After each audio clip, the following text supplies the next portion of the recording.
بسم اللہ الرحمن الرحیم۔ شروع اللہ کا نام لے کر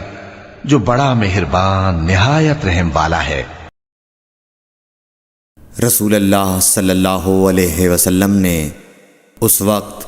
جب آپ کے گرد صحابہ کی ایک جماعت بیٹھی ہوئی تھی فرمایا کہ مجھ سے بیعت کرو اس بات پر کہ اللہ کے ساتھ کسی کو شریک نہ کرو گے،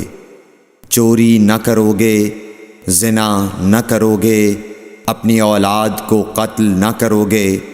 اور ناعمدن کسی پر کوئی ناحق بہتان باندھو گے، اور کسی بھی اچھی بات میں اللہ کی نافرمانی نہ کرو گے۔